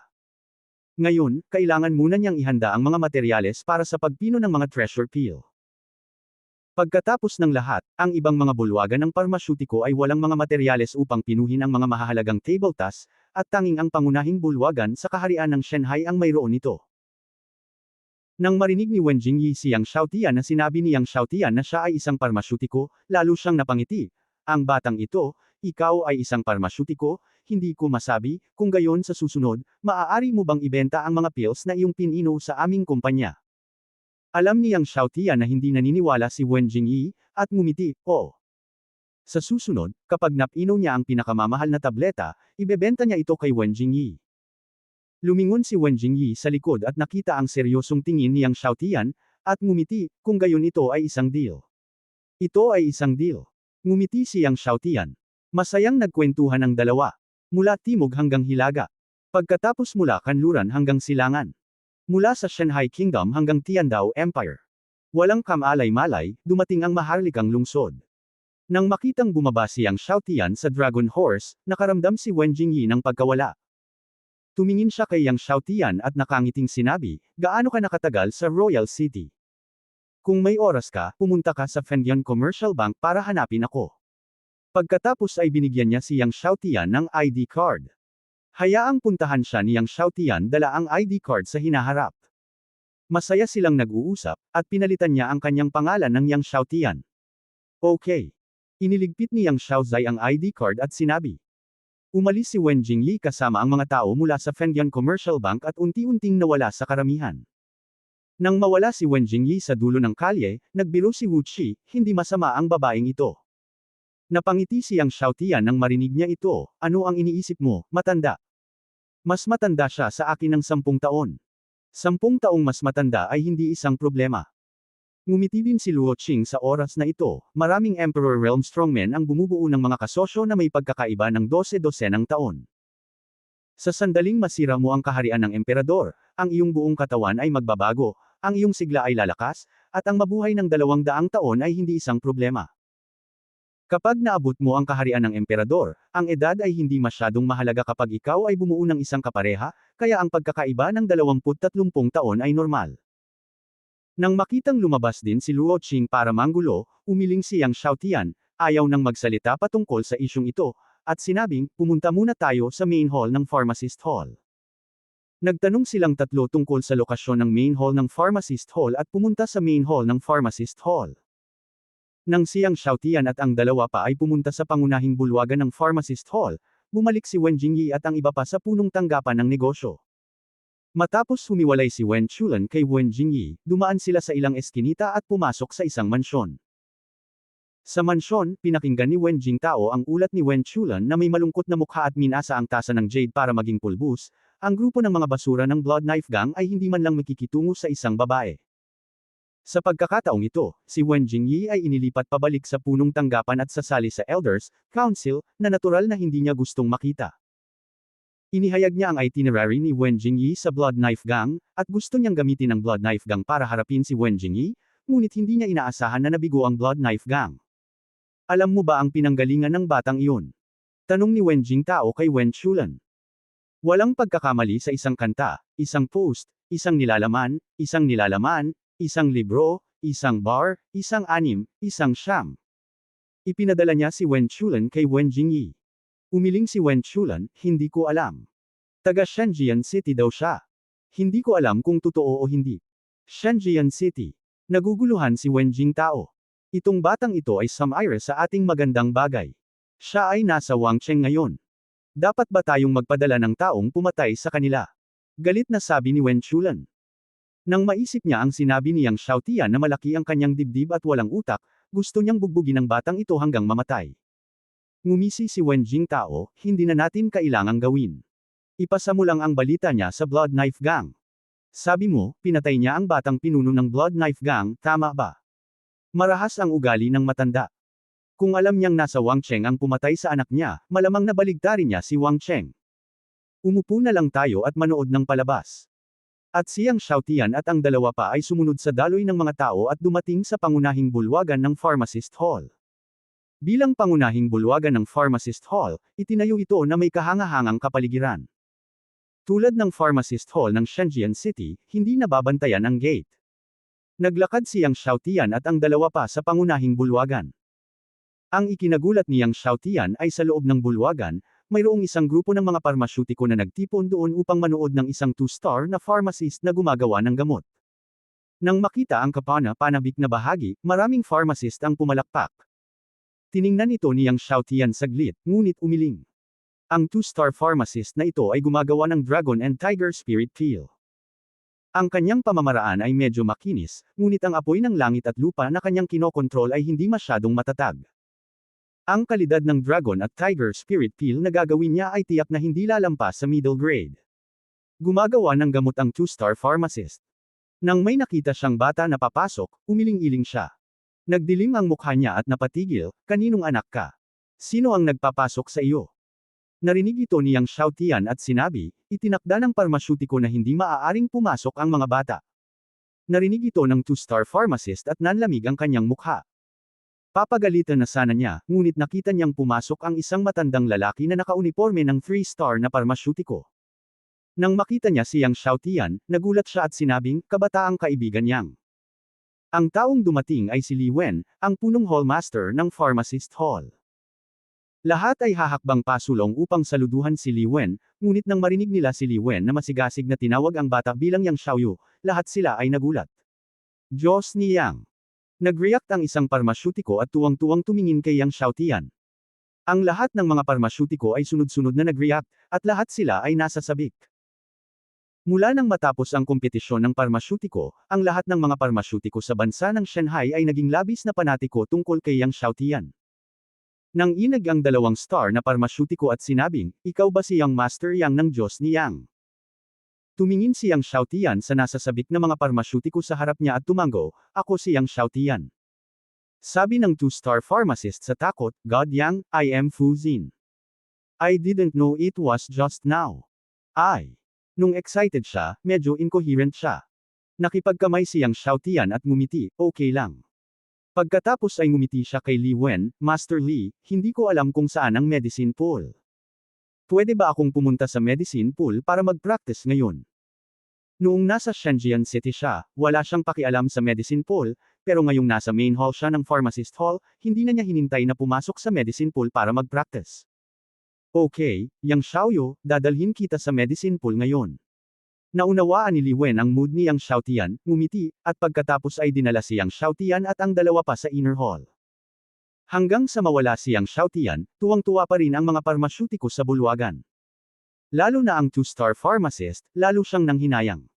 Matapos dumaan sa mga palasyo ng Medicine Master Hall, dumating ang grupo sa isang gate. Sarado ang gate at may mga komplikadong room dito. Inilipat ni Li Wen ang kanyang tunay na enerhiya at dahan-daang itinulak ang gate. Matapos buksan ang gate, may 100 metro kwadradong pool ng gamot sa loob. Ang pool ng gamot ay esmeralda berde, tulad ng isang malaking piraso ng jasper.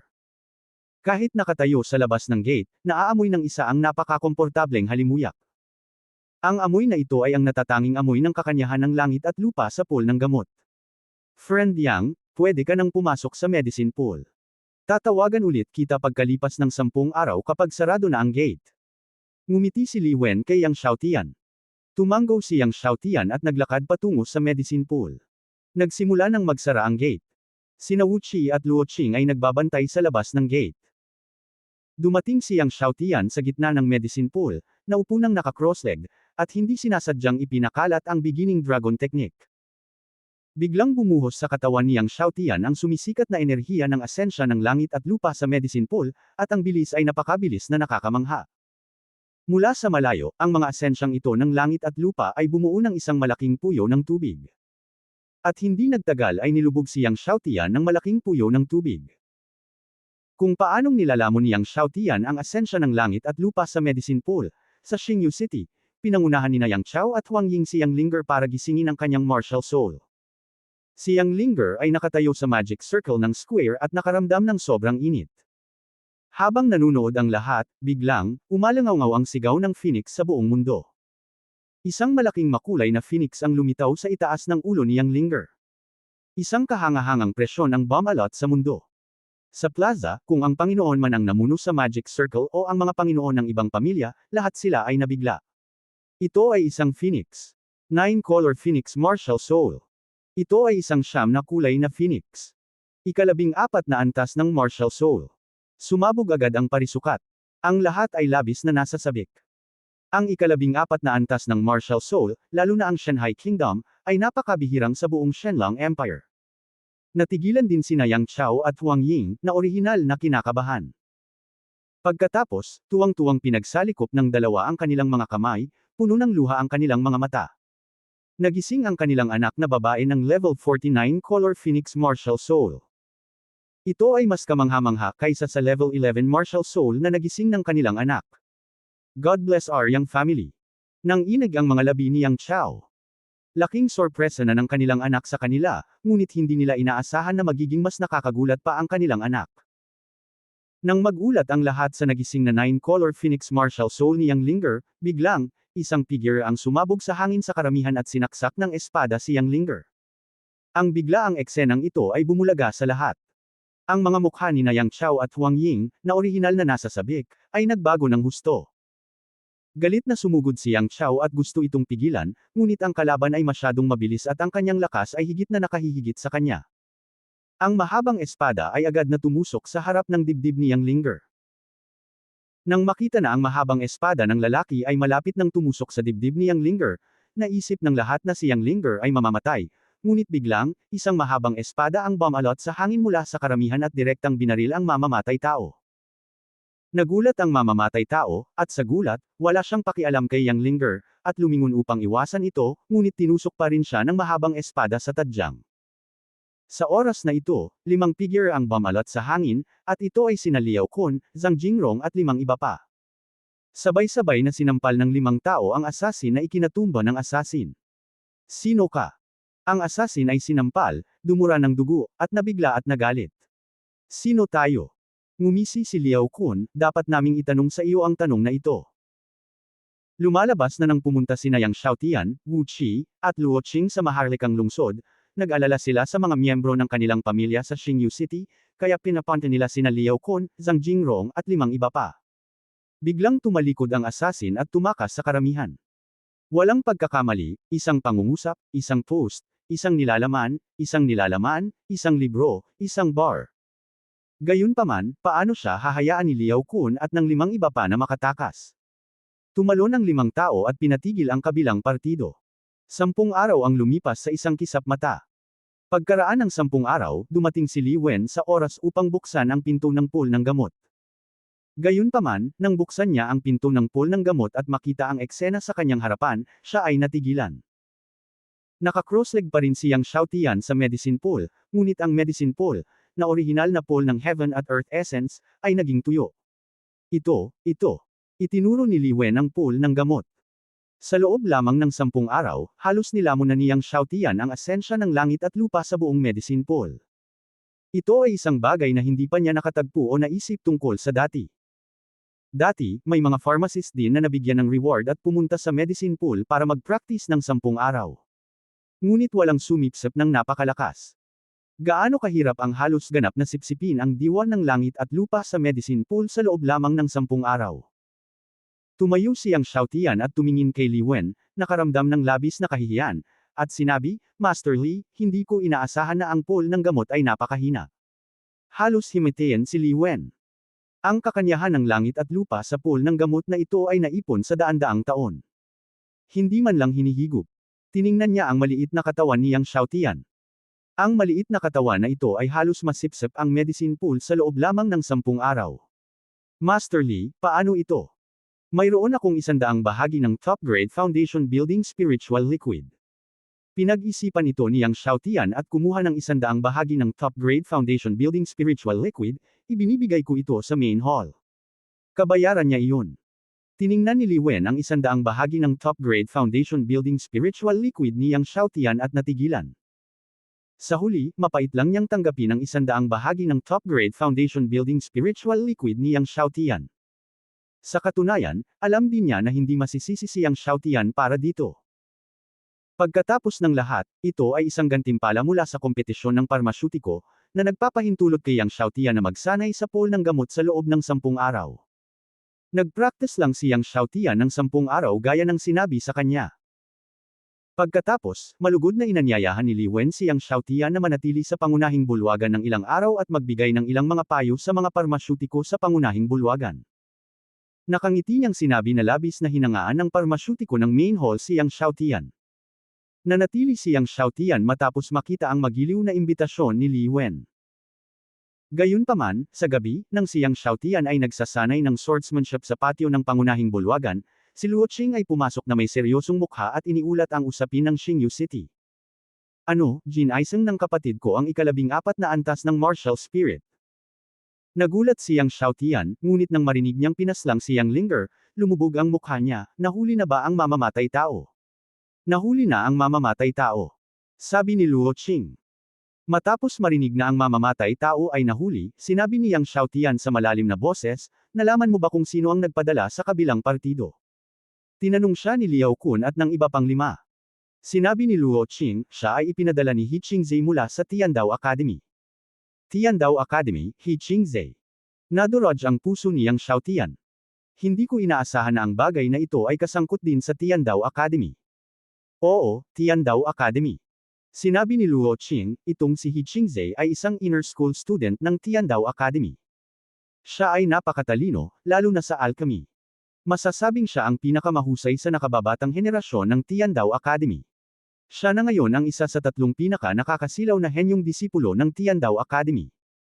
At saka, isa siyang maharlikang disipulo ng Wuding Kingdom at pamangkin ng hari ng Wuding Kingdom. Nang marinig ang sinabi ni Luo Qing, sumimangot si Yang Xiaotian. Pamangkin ng hari ng Wuding Kingdom. Mayroong 46 na kaharian sa ilalim ng Tiandao Empire. Ang Wuding Kingdom ang pinakamalakas sa 46 na kaharian, nauna sa 46 na kaharian. Ang pangalawa ay ang Ancient Sword Kingdom. Nalaman mo ba kung bakit gustong patayin ng kabilang partido ang kapatid ko? Tanong ni Yang Xiaotian. Wala siyang sama ng loob kay He Qingzhe. Ngayon ang unang pagkakataon na narinig niya ang kanyang pangalan. Nagtanong ako, at sinabi ng mamamatay tao na ang tunay na intensyon ni He Qingzhe ay hindi na patayin si Linger, kundi ang hulihin si Linger at pagkatapos ay hilingin sa iyo na ibigay ang storm refining method. Sabi ni Luo Qing. Sumimangot si Yang Xiaotian. Sir, paano mo haharapin ang mamamatay tao? Tanong ni Luo Qing. Patayin mo siya. Malamig na sinabi ni Yang Xiaotian, at pagkatapos ay nagsabi, gayon din, hayaan mong dalhin ni Liao Kun at ng iba pa ang aking mga magulang at si Linger sa Shenzhen City. Sumang-ayon si Luo Qing. Ay, sir, may isa pa po. Biglang may naisip si Luo Qing at sinabing, kaka-rating lang ng balita mula sa Shenzhen Academy na isusulong ng Tiandao Academy ang enrollment sa susunod na taon. Ang oras ay itatakda sa katapusan ng taong ito. Nagulat si Yang Xiaotian sa mga salita ni Luo Qing na una pa. Ang pagpapatala ng Tiandao Academy ay advanced, ito ay isang pangunahing balita. Ang katapusan ng taong ito. Ibig sabihin, kalahating taon ng maaga. Bakit? Tanong ni Yang Xiaotian. Hindi sigurado. Sinabi ni Luo Qing, hindi ito malinaw na sinabi ng Tiandao Academy, ngunit hiniling sa mga kaharian na isagawa ang kompetisyon sa akademya sa loob ng 3 buwan. Ang nangungunang 10 kaharian ay mapupunta sa Tiandao Academy para sa pagtatasa ng freshman. Makalipas ang 3 buwan. Napakabigla ng balita.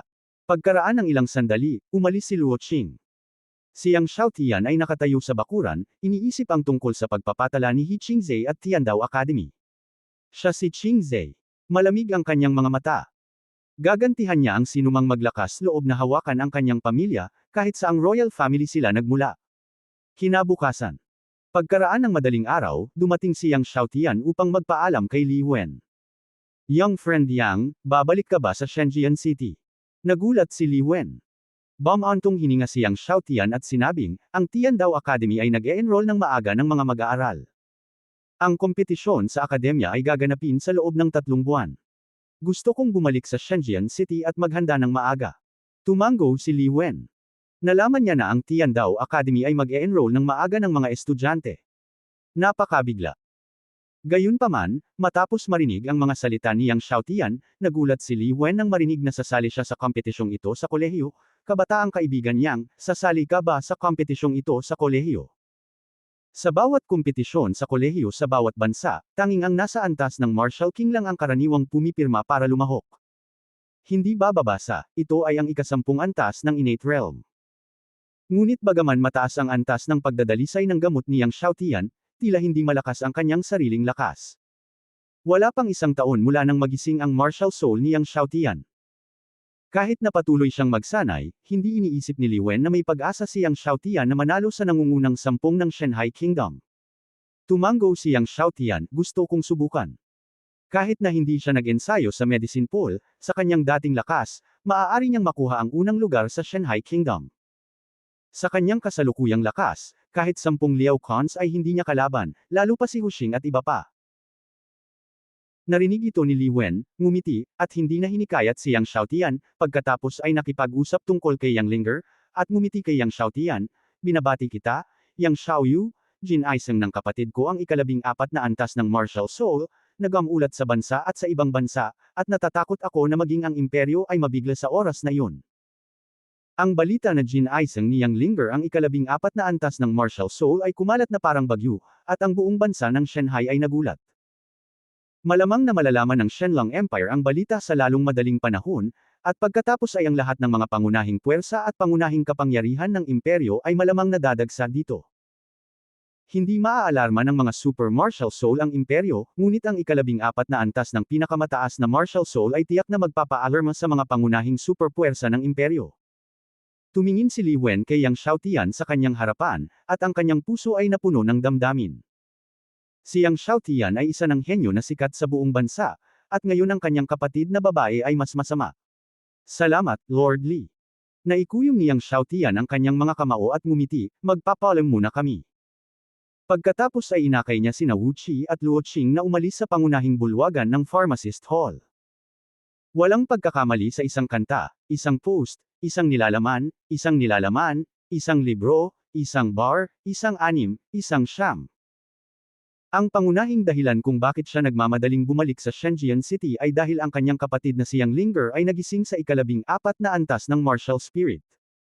Gaya ng sinabi ni Li Wen, kapag naalarma ang mga pangunahing superpower ng imperyo, tiyak na magugulo ang lungsod ng Shenzhen.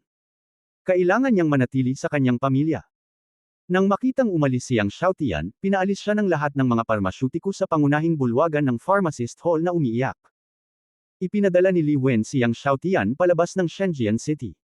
Tiningnan niya ang papaalis na figure niyang Xiaotian at hindi niya maiwasang mapabuntong hininga, ang kanyang kapatid. Naglakad sina Yang Xiaotian, Wu Qi, at Luo Qing sa kalsada sa bundok, at unti-unting nagdilim ang kalangitan. Nang siyang Xiaotian at ang dalawa pa ay dumaan sa isang tiyak na tiwangwang na bundok, biglang, hindi mabilang na matutulis na mga araw ang bumaril. Itong matatalas na palaso, ang mga ulo ng palaso ay pawang itim at may kantab, halatang may bahid ng lason. Young Master, mag-ingat ka.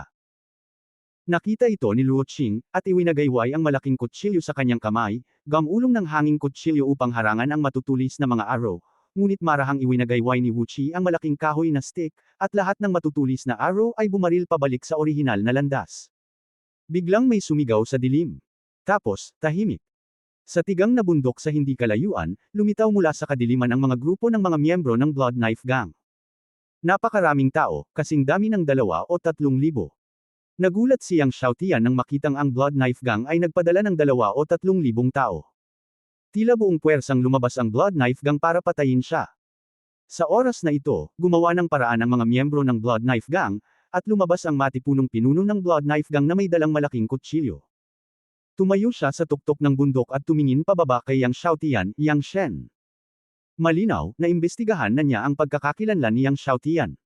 Gayunpaman, kahit na alam niya ang pagkakakilanlan ni Yang Xiaotian, kailangan pa rin niyang kumilos. Ikaw ang pumatay sa anak ko. Ang pinuno ng Blood Knife Gang ay may hawak na malaking kutsilyo na may malamig na mga mata. I guess so. Mahinahong sabi ni Yang Xiaotian. Ito ba? Tumawa ang pinuno ng Blood Knife Gang, at biglang ibinaba ang kanyang espada, umuungal na parang kulog, patayin. Kaagad, mahigit 2,000 miyembro ng Blood Knife Gang ang lahat ay tumalon pababa mula sa bundok, at tinadtad siyang Xiaotian at ang dalawa pa gamit ang kanilang mga espada. Mahigit 2,000 miyembro ng Blood Knife Gang ang siksikan na parang mga langgam. Sa pagtingin sa mga miyembro ng Blood Knife Gang, agad na itinaas ni Luo Qing ang kanyang espada at nilaslas ito. 12 ng sword chi ang agad na pinutol ang isang grupo ng mga miyembro ng Blood Knife Gang. Sumugod si Luo Qing sa Blood Knife Gang. Ngunit hindi nagtagal, nalunod siya ng mga miyembro ng Blood Knife Gang na siksikan.